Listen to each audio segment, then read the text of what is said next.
요한일서 4장 18절입니다. 요한일서 4장 18절. 사랑에는 결코 두려움이 없고 완전한 사랑은 두려움을 내쫓나니 이는 두려움에 고통이 있기 때문이라. 두려워하는 자는 사랑 안에서 완전하게 되지 못하였느니라. 요한일서 4장 18절 한번 보았습니다. 자, 우리 오른쪽에 있는 말씀 한번 같이 외워볼까요? 시작. 우리의 신앙 고백의 사도시며 이신 그리스도 예수님을 깊이 생각하라. 이브리서 3장 1절 말씀. 아멘. 앉아주시기 바랍니다. 아침에는 두려움과 사랑의 상관관계에 대하여 말씀을 드렸습니다. 이 두려움과 사랑을 어떤 측면에서 말씀을 드렸느냐 하면은 하나님의 심판의 날과 관련시켜서 말씀을 드렸습니다. 우리가 구원받지 않은 사람을 다른 말로 어떤 표현으로 쓰느냐 하면은 자연인이라고 이야기를 합니다. 한번 해볼까요? 자연인. 이 자연인이라는 말, 이 natural man, 자연이라는 말은 무슨 뜻이냐? 태어난 그대로의 사람. 그러니까 무슨 뜻입니까? 다시 태어난 적이 없는 사람을 의미하는데, 다시 태어난, 즉 하나님의 자녀로 다시 태어난 경험이 없는 사람은 자연인이요, 그는 하나님의 심판의 날에 하나님 앞에 서게 될 때 두려워할 수밖에 없습니다. 그때 하나님의 심판은 엄중한 심판이 될 것이요, 그리고 더 이상 관계를 바로 할 수 있는 기회가 전혀 없기 때문에 두려운 심판일 수밖에 없습니다. 그 다음에 사랑을 이야기했습니다. 사랑을 무엇과 연관시켰습니까? 하나님의 심판과 연관을 시켰습니다. 하나님의 사랑이 내 안에서 완전해지게 될 때, 다른 말로 바꾸어서 하나님의 사랑이 먼저 내 안에 있게 될 때, 우리는 심판의 날에 무엇 할 수 있느냐? 담대할 수 있습니다. 그래서 두려움, 심판의 날과 관련해서 두려운 자는 구원받지 않은 사람이요, 심판의 날을 생각하면서 담대한 사람은 구원받은 사람입니다. 이 세상에는 오직 이 두 종류의 사람만 있을 뿐입니다. 부자와 가난한 자가 있는 게 아닙니다. 배운 자와 못 배운 자가 있는 게 아닙니다. 신분이 높은 자와 그렇지 않은 사람이 있는 게 아닙니다. 건강한 사람과 약한 사람이 있는 게 아닙니다. 하나님 앞에는 구원받은 자와 구원받지 못한 자, 다시 태어난 자와 다시 태어나지 아니한 자연인과 오직 두 부류의 사람이 있을 뿐인데, 구원받지 못한 자, 다시 태어나지 못한 자, 자연인 그대로의 사람은 하나님의 심판의 날에 그 앞에 서게 될 때 하나밖에 없습니다. 형벌과 심판에 대한 두려움, 그것뿐입니다.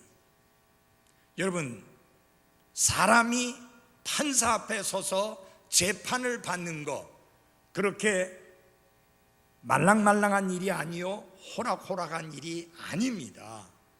정말 두려운 일입니다. 정신 나간 사람이 아닌 이상. 판사 앞에서 자신의 죄에 대하여 판단을 받게 될 때 모든 사람은 두려워하게 되어 있습니다. 자신이 죄가 전혀 없다고 생각하는 그런 정신 나간 사람이 아닌 이상은 판사 앞에 서면 두려워할 수밖에 없습니다. 인간 판사 앞에 서도 그렇게 두렵게든, 하물며 의롭고 공의롭고 거룩하신 하나님 앞에서 판단을 받는데 어떤 사람으로서 판단받습니까? 머리끝에부터 발끝까지 성한 곳이 하나도 없는 추하고 더럽고 사악하고 무력하고 구제불능인 죄인으로서 그 하나님 앞에 심판을 받는다면 한 가지밖에 없습니다. 두려움밖에 없습니다. 그런데 이제 그리스도 안에 있는 사람, 그리스도인이 된 사람, 다시 태어난 그 사람, 구원받은 그 사람은 하나님의 심판의 날에 그 심판석 앞에서도 담대할 수 있습니다. 왜냐하면 자기의 의로 서는 것이 아니라 예수 그리스도의 의를 힘입어 서기 때문에 그렇습니다. 아멘. 그래서 담대할 수 있는 겁니다. 자, 그러면은 오늘 이 오후에는 칭의와 성화의 상관관계에 대하여 말씀을 드리겠습니다. 이게 좀 제목이 조금 어렵기 때문에 한번 따라 하겠습니다. 칭의와 성화와의 상관관계. 성화의 상관관계. 여기 나와 있는가요? 네. 어려운 말을 좀 썼습니다. 칭의라고 하는 것은 무슨 뜻이냐면 의롭다라고 칭해 주시는 것을 말합니다. 본래는 의로운 자가 아닌데 어떤 연고로 인해서 의롭다라고 의롭게 여겨주는 것을 칭의라 그렇게 이야기합니다. 이해됩니까? 한 번 더 설명드리겠습니다. 본래는 의로운 자가 아닙니다. 본래는 죄인입니다. 더러운 자입니다. 추악한 자입니다. 사악한 자입니다. 형편없는 죄인입니다. 그런데 어떤 연유로 인해서 어떤 이유로 인해서 그를 의롭게 여겨주고 의롭다라고 칭해 주실 때 그것을 칭의라 그렇게 이야기합니다. 이것은 법정 용어입니다. 칭의. 다 같이 한번 해봅시다. 칭의. 자, 그러면은 이 놀라운 특권을 어떻게 가지게 되는가? 죄인이, 더러운 자가, 사악한 죄인이, 그것도 거룩하시고 의로우시고 공의로우시고 완전하신 하나님 앞에서 어떻게 하면 의롭다라고 하는 칭의를 얻게 되고 하나님께서 의롭다 하시는가? 10가지, 20가지, 100가지 많은 이유가 있는 게 아니라 단 한 가지 이유로 인하여 하나님은 의롭다라고 칭해 주십니다. 그게 무엇인지 다 같이 로마서 5장 1절을 찾아주시기 바랍니다. 로마서 5장 1절입니다. 로마서 5장 1절입니다. 찾으셨는가요? 로마서 5장 1절. 다 같이 우리 한 목소리로 읽어보겠습니다. 로마서 5장 1절입니다. 시작. 그러므로 우리가 믿음으로 의롭게 되어 우리 주 예수 그리스도를 통해 하나님과의 화평을 누리는 도다. 아멘. 로마서 3장에 보면은 기록된 바 의로운 자는 없나니 단 한 사람도 없다고 그랬습니다. 그리고 로마서 3장 23절에는 모든 사람이 죄를 지었으므로 하나님의 영광에 이르지 못했다고 했습니다. 자, 이 두 가지 사실을 기억하십시오. 하나님이 보실 때 의로운 자는 없나니 단 한 사람도 없다. 그리고 모든 사람이 죄를 지었다. 누구의 선언입니까? 하나님이 선언하신 것입니다. 거룩하신 하나님, 의로우신 하나님, 공의로우신 하나님, 완전하신 하나님, 죄가 전혀 없으신 하나님이 그렇게 선언하셨습니다. 나, 여러분, 우리 모두 하나님 앞에 죄를 지었고 의로운 자가 아니었습니다. 그런데 조금 전에 우리가 함께 읽은 말씀을 보니까 확 바뀌어지는 말씀이 나옵니다. 그러므로 우리가 믿음으로 의롭게 그 다음에 뭐예요? 되어 그랬습니다. 이거 사람 앞에서 되는 게 아니라 하나님 앞에 의롭게 되는 것을 말합니다. 그래서 어떤 특권을 누립니까? 하나님과 화평을 누리는 도다 그랬습니다. 여러분, 하나님의 의로우심과 같이 내가 의롭게 되어야 하나님과 화평을 누릴 수 있습니다. 하나님은 죄인에 대하여는 원수라고 그랬습니다. 하나님의 대적이라고 그랬습니다. 그러니까 이게 신분이 안 바뀌면 하나님과 화평을 누릴 수가 없습니다. 신분이 바뀌는 방법은 공로를 쌓는 게 아니고 내가 애쓰고 발버둥 치는 게 아니고 한 가지밖에 없는데, 믿음으로 의롭게 되어 신분이 바뀝니다. 아멘. 누구를 믿음으로? 예수 그리스도를 믿음으로. 그분을 어떤 분으로? 믿음으로. 나의 구원자, 나의 구주로 믿음으로 신분이 바뀌어 의롭게 되는 것입니다. 그러면 결국 우리는 어떻게 하면은 두려움으로부터 벗어나느냐? 한 가지를 생각해야 돼요. 칭의가 필요합니다. 하나님이 의롭다라고 칭해 주셔야만 가능한 것입니다. 여러분에게 묻겠습니다. 정말 거짓없이 답하십시오. 여러분은 그리스도 예수님 안에서 의롭게 된 게 확실합니까? 그러면 여러분은 심판날에 뭘 가지고 설 수 있어요? 또 잊어버리셨어요. 뭘 가지고 설 수 있어요? 담대함을 가지고 설 수 있습니다. 아까도 말씀드렸지만 내 공로, 내 선행, 내 행실을 통해서가 아니고 하나님의 의를 힘입어 그분이 우리를 의롭게 해주셨기 때문에 새로운 신분을 가지고 죄인의 신분으로 쓰는 것이 아니라 의롭게 된 자로서의 신분을 가지고 하나님 앞에 서기 때문에 담대할 수 있다. 그래서 구원받는다는 말은 신분이 바뀐다는 말입니다.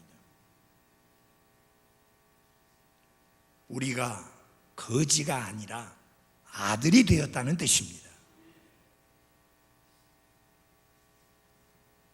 그래서 어떻게 하면 우리가 두려움으로부터 자유롭게 되느냐? 첫째는 여러분의 삶 속에 이 두 가지를 생각해야 됩니다. 하나님께서 나를 사랑하셨다는, 다른 사람 말고 나를 사랑하셨다는 하나님의 사랑을 확신해야 합니다. 하나님의 사랑을 확신해야 돼요. 자, 여러분, 하나님께서 여러분을 사랑하신 거 아십니까? 사도 요한은 요한일서 4장 9절에서 이렇게 설명했습니다. 하나님께서 자신의 독생자를 세상에 보내사 우리가 그분을 통해 살게 하셨은즉. 여러분, 살게 했다는 말은 우리가 전에 뭐 했다는 말이에요? 죽었었다는 말입니다. 근데 독생자를 보내서, 독생자가 누구예요? 큰 소리로 누구예요? 예수 그리스도를 보내사 우리가 그분을 통해 살게 하셨은즉 이것 안에서 하나님의 사랑이 우리를 향해, 나를 향해 나타나느니라. 그러니까 결국은 뭐냐? 하나님이 나를 사랑하신다는 것을 말로만 하신 것이 아니라 그분의 사랑을 나타내 보여주셨습니다. 그래서 여러분, 요한복음을 보면 뭐랬어요? 하나님이 세상을 이처럼 사랑하사 자신의 독생자를, 그 다음에 뭐예요? 주셨으니. loved, 사랑하사, gave, 주셨으니. 하나님은 그 누구도 줄 수 없는 것을 주셨는데 하나님의 독생자를 주셨는데 어디에 주셨느냐? 십자가 위에서 나의 죄들을 대신해서 대속의 죽음을 죽으시도록 내어 주셨습니다. 그것을 통해 나를 향한 하나님의 사랑을 나타내 보여주셨습니다. 아무도 의심하지 못하도록, 아무도 부정하지 못하도록 하나님께서 그분의 사랑을 나타내 보여주셨습니다. 로마서 5장 8절을 제가 읽어드리겠습니다. 우리가 아직 죄인 되었을 때 그리스도께서 우리를 위해 죽으심으로 하나님께서 우리를 향한 자신의 사랑을 당당히 제시하시느니라. 하나님이 나를 사랑하신다고 하는데 내가 그것을 어떻게 알 수 있습니까? 하니까 그래, 내가 너에게 보여주마, 내가 너에게 제시해 주마. 십자가를 가르치십니다. 그리스도의 죽으심을 가르치십니다. 그분의 대속의 죽음을 통해서 나를 사랑하시는 것을 당당히 제시하십니다. 그러므로 사랑하는 그리스도인 여러분, 심판의 날에 대한 두려움이 사라지려면 첫 번째, 하나님께서 나를 사랑하시고 그 사랑을 나타내 보이셨다는 사실에 대하여 확신해야 됩니다. 그러면 두려움이 없이 담대할 수 있습니다. 자, 하나님이 여러분을 사랑하는 거 맞습니까? 갈라디아 2장 20절에 사도 바울은 나를 사랑하사 나를 위하여 자신의 생명을 내어주신 하나님의 아들이라는 표현을 씁니다. 하나님의 아들 예수 그리스도의 죽음을 통해서 나를 사랑하시는 하나님의 사랑을 나타내 보여주셨습니다. 또 하나 생각해야 되는 것은 뭐냐? 그리스도께서 행하신 사역을 기억할 때 우리는 심판날에 담대함을 가질 수가 있습니다. 여러분, 예수 그리스도께서 십자가 위에서 무엇을 하셨습니까? 그분이 십자가에서 마지막으로 숨을 거두시기 전에 하신 말씀이 다 뭐예요? 이루었다 그랬어요. 다 끝냈다, 다 마쳤다, 또 다 지불했다 라는 뜻입니다. 예수님이 행하신 사역이 무엇이냐? 십자가 위에서 나와 여러분의 죄들에 대한 죄들의 값을 다 지불하셨다, 그 뜻입니다. 근데 그 죄들의 값을 누가 지불해야 되는 것이냐? 내가 지불해야 됩니다. 근데 예수 그리스도께서 대신 지불해 주셨습니다. 우리가 이 사실을 알고 확신할 때 심판날을 생각하며 담대할 수가 있는 것입니다. 여러분, 대신 지불한다는 뜻을 아시죠? 제가 1978년도에 처음으로 미국의 노스밸리 베프티스트 처치의 그 선교 집회의 강사로 초청을 받아서 가게 될 때, 여러분이 그때 상황을 좀 아신 분은 아시겠지만 그때 우리 교회 형편은 담임 목사가 아무리 초청을 받아서 간다 할지라도 비행기 티켓을 준비해서 다녀오십시오 라고 할 만한 형편이 아니었습니다. 그때는 둘이 가는 게 아니라 혼자 가는 건데요. 그때 페프 목사님이 잭 드리버 목사님에게, 목사님, 여기 김용 목사님을 초청만 하십시오. 그러면은 편도 비행 그 싹은 제가 내겠습니다. 그렇게 이야기를 하셨어요. 그러니까 그 잭 드리버 목사님이 무슨 소리냐? 우리 교회에서 초청을 하는데 왜 선교사님이 돈을 대느냐? 아닙니다.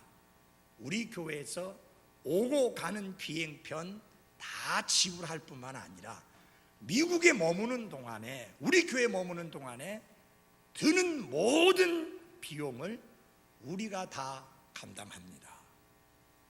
그렇게 이야기를 했습니다. 그래서 우리나라 정부는 그 말을 안 믿습니다. 안 믿어요, 그때는. 그래서 어떻게 하느냐? 미국의 법원에 가서 그렇게 한다는 내용을 다 써가지고 가서 공증을 받아가지고 그 공증받은 것을 한국에 보내서 그 서류를 들고 한국 정부에 가서 여권을 받았습니다. 그 서류가 며칠 전에 보니까 아직도 있더라고요. 그러니까 그 우리나라 그때 문화공보부였는데 그 담당자가 하는 말이, 아니 미국 목사들 천지로 있는데 당신은 한국 사람인데 무슨 미국 사람들에게 가서 설교를 한다는 말이냐, 그리고 왜 그 사람들이 당신에게 필요한 비용을 전부 다 대겠다는 말이냐. 말로 안 된다. 확실한 서류를 제출해라. 그래가지고 그 서류를 미국에서부터 받아와가지고 보내와서 그 서류를 들고 문화공보부에 들어가서 서류를 제출해서 마침내 여권을 받고 출국해도 된다. 그렇게 된 겁니다. 그때 저는요, 돈이 없으니까 조금만 바꿔가지고 가다가 계산기 하나 사고, 조그만 거. 왜냐하면 이게 달러, 이게 계산 정신 없으니까. 또 하나는 허접한 카메라 하나 사고, 왜냐하면 찍어 와서 성도들 보여줘야 되니까.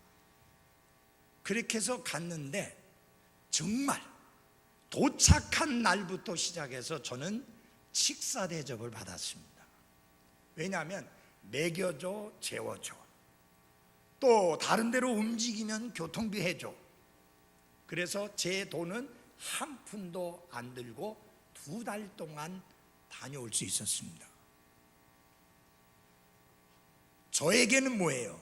공짜였어요. 프리, 공짜였어요.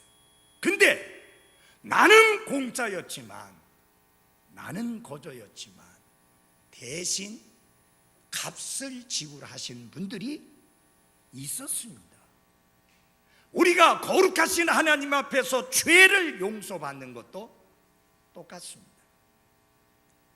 나는 죄를 용서받기 위해서 내가 할 수 있는 일이 없어요. 할 수 있는 게 없어요. 아무것도 못해요. 근데 하나님께서 다 하셨어요. 누굴 통해서? 예수 그리스도의 죽음과 부활을 통해서. 그것을 믿는 믿음을 가지고 있으면 심판날에 내가 담대할 수 있다 하는 이야기입니다. 이해하시겠어요? 그러므로 심판날에 담대하려면 뭘 붙들어라? 그리스도 안에서 믿음으로 의롭게 되었다는 사실을 강하게 확고하게 붙드시기를 바랍니다. 그거예요. 그 다음에 두 번째로 다 같이 합시다. 성화. 이 성화라고 하는 것은 구원받았지만 우리가 완전한 사람이 된 게 아니에요. 구원받았지만은 인격과 삶에 있어서 예수 그리스도를 100% 닮은 것 아닙니다. 그분을 닮아 변화되어 가는 과정을 성화라 그렇게 말합니다. 이거 언제까지 계속해야 되느냐? 내 숨이 꼴까닥하고 넘어갈 때까지, 아니면 예수님이 다시 오셔서 우리를 공중으로 채워 올라갈 때까지 우리는 계속해서 예수 그리스도의 형상과 인격을 닮아 날마다 새로워지고 변화되어져야 하는 것입니다. 이게 내 생활 속에서 잘 되어질 때 심판의 날을 생각해도 담대할 수 있는데, 그렇지 못하게 되면 우리는 두려움에 시달리게 됩니다. 구원받았지만 내가 하나님 앞에 서면 하나님께서 나한테 물으실 텐데, 내가 너를 구원해 주었건만 너 어떻게 이 땅에서 살았느냐, 어떻게 하나님을 섬겼느냐, 어떻게 하나님의 교회를 섬겼느냐, 어떻게 선교했었느냐, 어떻게 주님의 교회 안에서 형제 자매들을 사랑하며 주의 사역을 이루어 왔느냐, 그리스도에서 얼마나 간증 있고 좋은 본을 보이며 살아왔으며 얼마나 예수 그리스도를 닮은 삶을 살았느냐라고 물으실 것을 생각하니까 이게 동 자신이 없는. 그러면 어떻게 돼요? 심판의 날을 생각하면서도 찜찜하고 두려울 수 있습니다. 그래서요, 이 두려움과 관련해서 우리는 두 가지를 생각해야 됩니다. 다 같이 합시다. 직접적인 것, 즉각적인 것, 그리고요 간접적이고 점차적인 게 있습니다. 즉각적이고 직접적인 것은 뭐냐? 믿음으로 의롭게 되는 그 순간에 우리는 하나님의 심판에 대하여 두려움에서 완전히 벗어납니다. 그건 즉각적인 거예요. 왜? 우리 신분이 바뀌었으니까. 그러나 여러분 잘 아셔야 되길 바랍니다. 왜 사도 바울이 위에서 부르신 부름의 상을 향하여 쫓아간다고 했는가? 왜 이 일을 다투는 자마다 모든 일에 절제한다는 말씀을 했는가? 이게 무엇과 관계가 되는 거냐? 보상과 관련되는 건데, 보상과 관련을 해볼 때 우리가 담대함을 잃어버릴 수 있습니다. 그래서 여기 성경이 말씀하고 있는 게 뭐냐? 완전한 사랑이 두려움을 내어쫓는다는 말씀이 나옵니다. 다 같이 요한일서 4장 18절로 다시 돌아가 보겠습니다. 요한일서 4장 18절 같이 읽어보겠습니다. 앞에만 시작. 사랑에는 결코 두려움이 없고 완전한 사랑이 두려움을 내쫓나니. 이게 무슨 말이냐면요, 구원받은 그리스도인으로서 하루하루 살아가면서 여기서 말하는 완전한 사랑은 두 가지를 말하는 거예요. 하나님을 향한 사랑과 사람을 향한 사랑. 이게 내 생활 속에서 실천되어지고 사랑의 삶을 살게 될 때 그 완전한 사랑이 두려움을 내쫓는다. 요거는 그날에 가서 하는 두려움 말고 이 땅에 사는 동안의 두려움에서 우리를 벗어나게 해준다라고 하는 것입니다. 그래서 확신하게 되고 담대함을 가지고 이 땅에서의 삶을 살 수가 있는 것입니다. 그리고 내 마음속에는 내 안에서 선한 일을 시작하신 그분께서 예수 그리스도의 날까지 그 일을 이루실 것이라는 확신을 가지게 되고, 자신의 영광이 있는 곳 앞에 흠없이 우리를 제시하게 될 것이라는 확신을 가지며 담대하게 되는 것입니다. 사랑하는 그리스도인 여러분, 두 가지가 다 필요합니다. 믿음으로 의롭게 되었다는 칭의의 확신, 그 다음에 매일의 삶 속에서 예수 그리스도를 닮아가면서 하나님을 사랑하고 사람들을 사랑하는 성화의 삶, 요 두 가지가 조화를 이룰 때 우리는 담대함을 가지고 살아갈 수가 있는 것입니다. 한번 여러분에게 물어볼게요. 여러분이 그리스도인답게 살지 않으면서도 담대할 수 있나요? 대답해 보세요. 담대할 수 있어요? 있을 수가 없는 이야기예요. 우리가 그리스도인으로서의 아름다운 간증을 드러내 보이며 살 때만이 담대할 수 있는데, 특별히 여기 요한일서 4장에서 우리에게 가르쳐주고 있는 것은 많이 있겠지만 특별히 여기서 가르쳐주고 있는 것은 사랑과 관련된 이야기인데, 누구 사랑하는 거? 첫째는 하나님 사랑하는 거, 둘째는 하나님이 사랑하시는 사람을 사랑하는 거. 여러분, 왜 옆에 있는 사람들, 왜 사람들을 사랑해야 됩니까?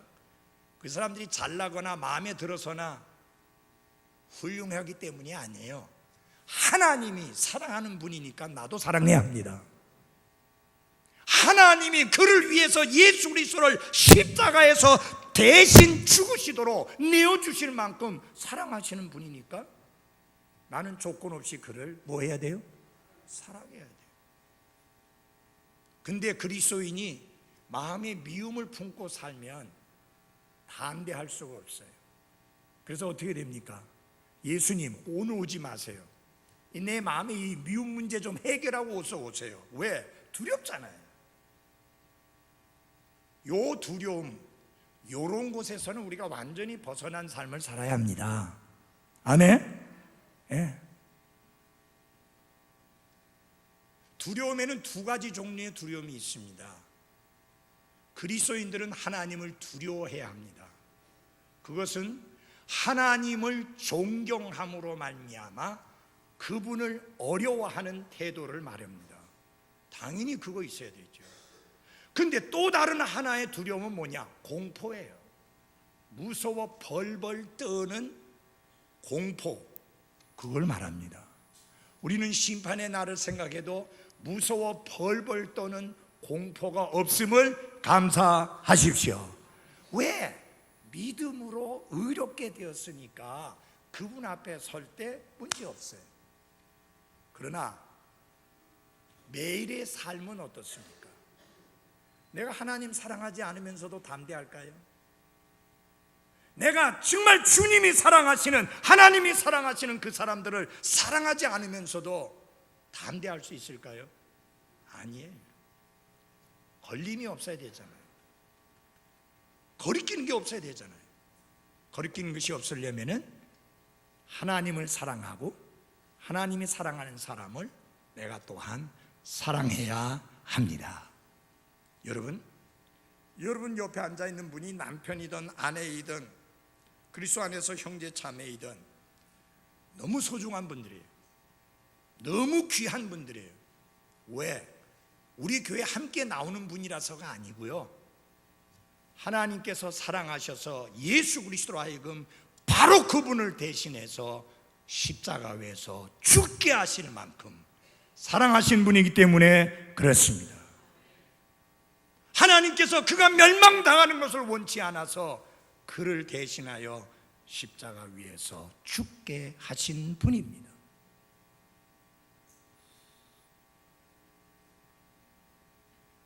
이 안 믿는 사람들은, 그리스도인이 아닌 사람들은 그런 생각 가질 수 있어요. 도대체 그리스도인들은 왜 꼭 그리스도인이어야만 하느냐? 결혼하는데. 그 이유를 말씀드릴게요. 여기 그리스도인인 사람, 구원받은 그리스도인과 그렇지 않은 사람, 무엇이 다르냐? 영이 다릅니다. 영이 다르면 다른 거 다 맞아도 평생 고통스럽습니다. 둘 다 고통스럽습니다. 영이 하나여야 돼요. 아멘. 그래서 하나님이 너희는 믿지 않는 자와 멍에를 같이 매지 말라. 멍에라고 하는 거 아시죠? 소에게 일을 시키기 위해서 등 위에다가 올려주는 이 팔자같이 생긴 나무로 된 것을 말합니다. 그걸 올려놔야 거기 줄을 달고, 그래서 소를 좌지우지하면서 농사를 지을 수 있는 거예요. 그런데 이스라엘 사람들은 절대로 소하고 나귀하고 같이 멍에를 메우지 않습니다. 왜요? 하나님이 그렇게 하지 말라 했어요. 근데 여러분, 그게 되겠어요? 소는 성질이 느긋한 존재예요. 나귀는 폴짝폴짝 성미 급한 놈이에요. 이거하고 느려 빠진 소하고 멍에를 같이 해서 하게 되면 멍에는요, 어긋나지 않아야 안 아파요. 멍에는 쉽고 가벼워야 되고, 제일 중요한 것은 맞아야 합니다. 근데 둘을 그렇게 해놓으면 맞을 수가 없어요. 한 놈은 빨리 가려고, 한 놈은 늦게 가려고 하고, 그러니까 둘 다 고통이에요. 그래서 이스라엘 사람들은 절대로 농사 지을 때 그렇게 안 하는데, 이 아랍 족속들은요 꼭 그렇게 해요. 대놓고 하나님 말씀을 거역해. 그 비유를 들어서 하나님이 말씀하신 거예요. 믿지 않는 사람하고 멍에를 같이 하지 마라. 왜? 안 맞는다는 이야기예요. 그래서 틀어진다는 이야기예요. 그러면 고통당하는 겁니다. 그러면 어떻게 해야 돼요? 그리스도인이 나 이제 그리스도인 아니에요 라고 말할 수 없잖아. 그렇죠? 그럼 어떻게 해야 돼요? 안 믿는 사람이 그리스도인이 되면 간단해요. 뭐 복잡할 것도 없어. 쉬워요. 얼마 전에 IS 놈들이 버스를 공격했습니다. 여러분들 그 자세한 내용을 잘 모르실 텐데 IS 대원 아시죠? 지구상의 제일 못된 놈들, 그리스도인들을 수없이 죽이는 놈들이 버스에 올라탔는데 그 안에 탔던 사람이 누구냐면 이집트의 기독교인인 곱트교라고 있는데 그 사람들이 탄 버스에 올라탔습니다. 이 신문이나 뉴스에는 올라타갖고 뭐 무작정 쫙 쏴대가지고 죽은 걸로 이렇게 보도됐는데 그게 아니고요, 다 내리라고 그랬습니다. 그래놓고 아이들도 있고 어른도 있었는데 하나하나 물었습니다. 네가 그리스도인이냐? 예. 너 이 시간에 네가 그리스도를 부인하면 살려주고 네가 그 믿음을 계속 주장하면 죽인다. 지금 총뿌리를 앞에 대고 하는 거예요. 심지어 아이들까지도 나는 그리스도인으로 기꺼이 죽겠습니다. 그래서 그때 30몇 명이 죽었습니다. 도대체 하나밖에 없는 목숨을 내놓으면서까지 그 믿음을 지킬 만한 가치가 있는가? 예, 가치가 있습니다. 어린아이들도 지키는 그 믿음, 청년, 어른들이 그 믿음을 지키지 아니하고 이 세상과 동화되고 짝한다고 하는 것은 정말로 부끄러운 일입니다. 그리스도인 여러분, 매일의 삶을 살면서 하나님 앞에 담대할 수 있기 위해서는 내 삶이 예수님 닮은 거룩한 삶의 모습으로 살아가야 합니다. 하나님 사랑하고 하나님이 사랑하시는 사람들을 사랑하며 하나님의 말씀에 순종하여 발걸음을 내디뎌야 하는 것입니다. IS 대원에 의해서 죽은 그리스도인들이 굉장히 많습니다. 그들은 한마디만 하면 살 수가 있었습니다. 예수님을 부인하노라고. 그 한마디만 하면 살 수 있었는데 그들은 그리스도를 부인하지 않았습니다. 그리고 목이 잘려 죽은 사람들이 수없이 많습니다. 사랑하는 그리스도인 여러분, 우리는 목숨을 내놓고 그렇게 신앙을 지키지 않아도 되는 좋은 환경 속에 살고 있는 거 감사하십시오. 그러기에 우리는 더욱더 거룩한 삶의 모습으로 하나님께 영광 돌리며 살아야 합니다. 값을 지불해야 합니다. 타협하고 변질되고 세상과 짝하고 하나 되지 않으려 하면 값을 지불해야 합니다. 하나님의 말씀을 기억하고 그 말씀을 통해서 내 생각을 일깨우고 그 말씀을 내 마음판에 새기고 그 말씀을 따라 하루하루 살아가는 나와 여러분이 되기를 바랍니다. 기도하겠습니다.